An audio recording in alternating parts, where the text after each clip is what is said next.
الاغنيه بتقول لك اللي ليه قرش ما بينامش، ما بالك بقى بالله عليه. بس احنا عندنا هنا دلوقتي نص الاغنيه الاوليه بس هو اللي بيتحقق، ان اللي ليه فلوس هو اللي بيقعد ينعي ليلاه عشان ياخد الفلوس اللي عليه، واللي مستلف هو اللي ما بيردش الفلوس ويفضل يا عيني معذب اللي قدامه. فتعالوا نشوف حكايه الشعب المتدين بطبعه هيقولي عن السلف والدين.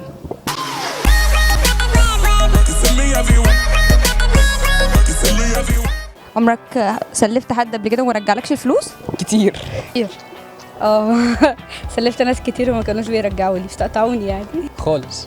كتير كتير اهو كتير.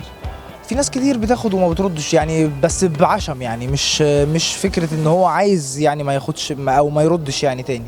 لو صاحبي انا اللي بقول له ما ترجعش فلوس عادي. فانا بحب افك الزنقه يعني، بس بفضل الله يعني عشان ربنا يفك عليا يوم من الايام. كنت مسلفه واحده صاحبتي زي مش مبلغ بقى، زي يعني مثلا يعني زي كوبون كده تجيب بيه حاجات لكارفور او كده، وجيت اطلبه منها قالت لي لا اصلي احتاجته، اصلي جبت بيه حاجات للبيت. طب ما انا مديهولك، انا كنت مديهولك عشان تغيرولي وتجيبوا لي فلوس. بتعمل ايه معاه؟ هو من نفسه لو هو بني ادم محترم هيجي يديك الفلوس في اول ما يبقى معاه فلوس يعني. بس ممكن اقعد اكلمهم شويه، استلف منهم حاجه تاني، بس بفضل ازن عليهم لحد ما يرجعوا لي الفلوس. بيرجعوهم؟ في اللي بيرجع وفي اللي بيفضل مستقطعني. يعني بنعمل كلنا اسره مع بعض، يعني اللي بياخد يعني بنبدل مع بعض يعني. دي اسره واطيه. ما بسألوش فيه، سامح يعني. بسامح سامح ساعات، وساعات بنتضايق ولازم نطلب حقنا. اديله كلام يأنبه، فاهمه؟ ولا هيقصر ولا اي حاجه. على رأيك والله. هو الصح ان انا مثلا خدت حاجه من حد لازم ارجع له، عشان لما عاوز منه حاجه تانية يديني، صح ولا لا؟ لما تطلبي يحسسك ان هو بتاخدي حقه ويبقى شكلك بايخ جدا، وانا بصراحه بستعجب جدا اقول له انا عايز، مع ان انا محتاج وفلوسي وحقي ما برضاش برضه. عنده ظروف ماشي ممكن نسامحه، بس لو هو شغال كده اللي هو بيستلف وما بيرجعش فلوس، لا ده بصراحه اللي هو هترجع فلوس غصب عنك يعني، فاهمه؟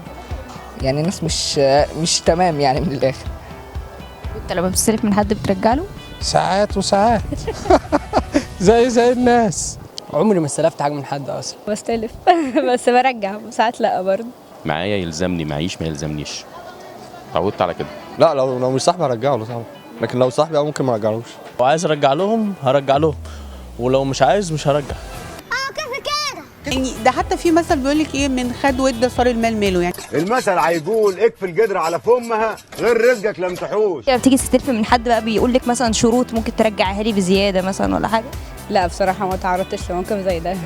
لا ايه ده يعني، بنك ده ولا ايه؟ محدش بيعمل كده خالص، عشان هم ايه يعني، اللي بيقول كده بيبقى هو مستلف مني اصلا، يعني ملوش عين. لا ممكن يقول لي مثلا ترجعهم لي بكره. لا اصلا حرام مبدئيا، عشان خاطر انت واحد مزنوق المفروض ان انت تفك زنقته، مش تزود عليه، ما تستغلش المواقف يعني.